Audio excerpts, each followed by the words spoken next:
नमस्कार साथियों, आप सभी का बहुत बहुत स्वागत है। साथियों, आज की इस वीडियो में हम जानेंगे शाला दर्पण पोर्टल पर विद्यार्थियों की ऑनलाइन उपस्थिति किस प्रकार की जाती है। ऑनलाइन उपस्थिति करते समय हमें किन किन बातों का ध्यान रखा जाना चाहिए। साथियों, अगर आप हमारे चैनल पर पहली बार आए हो या अभी तक आपने हमारे चैनल को सब्सक्राइब नहीं किया हो तो प्लीज़ हमारे चैनल को सब्सक्राइब कर बेल आइकन जरूर दबा लें। Subscribe now and press the bell icon.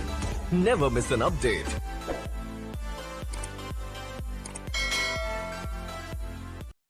सबसे पहले हम अपने मोबाइल या कंप्यूटर का ब्राउज़र ओपन कर लेंगे और उसमें शाला दर्पण लिखकर सर्च करेंगे।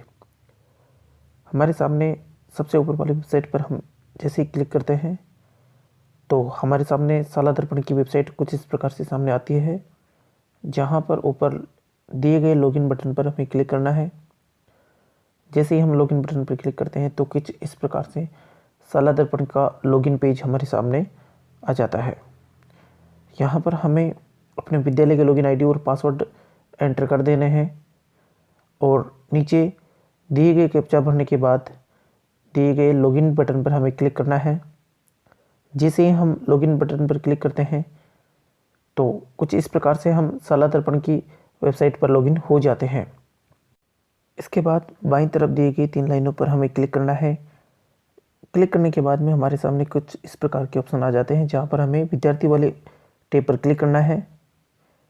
जैसे हम क्लिक करते हैं तो विद्यार्थी टैब से रिलेटेड काफ़ी सारे मॉड्यूल हमारे सामने आ जाते हैं, जिनमें से स्टूडेंट डेली अटेंडेंस वाले मॉड्यूल पर हमें क्लिक करना है।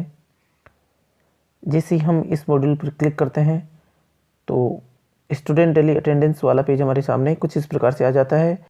साथियों, आगे बढ़ने से पहले इस नोटिस को एक बार हमें ध्यान से पढ़ लेना है। Attendance once saved it will be not possible to change it. इसका मतलब ये है कि अगर उपस्थिति एक बार हमने सेव कर दी तो इसे बदलना संभव नहीं होगा। Number 2, attendance of the particular day will be filled on the same day, अर्थात किसी दिन विशेष की उपस्थिति हमें उसी दिन भरनी होगी। Number 3, advance date can be selected in case of holidays. छुट्टी होने पर हम तारीख का पहले से भी चुनाव कर सकते हैं।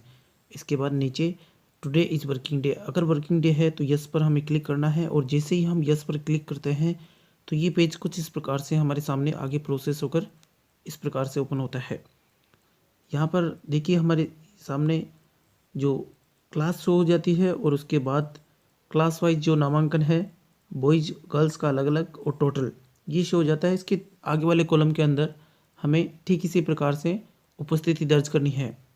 बॉयज़ वाले कॉलम में और गर्ल्स वाले कॉलम में अलग अलग हम उपस्थिति भरने के बाद टोटल वाले कॉलम में ऑटोमेटिक आ जाएगा। और उसके बाद जो लास्ट वाला जो कॉलम है एक्शन वाला कॉलम, जहाँ पर दिए गए एक्शन बटन पर जैसे ही हम क्लिक करते हैं तो ये कुछ इस प्रकार से सेव हो जाता है। इसी प्रकार हम एक एक करके सभी क्लासों की उपस्थिति भर लेंगे। सभी क्लास की उपस्थिति भर कर सेव कर लेने के बाद हम इसे नीचे स्क्रॉल करेंगे। यहाँ पर हमारे सामने नीचे की तरफ आज की जो उपस्थिति है उसका कुल योग आ गया है, कितने बालक और कितनी बालिकाएं प्रेजेंट है और उसके बाद टोटल। ये सब करने के बाद में नीचे जो सबमिट का जो बटन है उस पर हमें क्लिक करना है।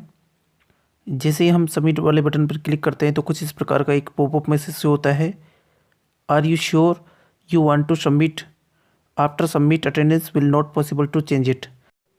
अर्थात एक बार उपस्थिति सबमिट करने के बाद में इसमें किसी भी प्रकार का बदलाव संभव नहीं होगा। इसके बाद दिए गए यस बटन पर हमें क्लिक करना है। जैसे ही हम क्लिक करते हैं तो हमारा विद्यार्थियों की ऑनलाइन उपस्थिति करने का प्रोसेस पूरा हो जाता है। इस प्रकार साथियों, आज हमने जाना किस प्रकार हम विद्यार्थियों की शाला दर्पण पोर्टल पर ऑनलाइन उपस्थिति दर्ज कर सकते हैं। साथियों, अगर आपको वीडियो पसंद आया तो इसे लाइक करें, अपने अन्य साथियों के साथ इसे शेयर करें और अगर अभी तक आपने हमारे चैनल को सब्सक्राइब नहीं किया हो तो प्लीज़ हमारे चैनल को सब्सक्राइब कर बेल आइकन जरूर दबा लें, ताकि आपको आने वाली वीडियो का नोटिफिकेशन सबसे पहले मिल सके। धन्यवाद।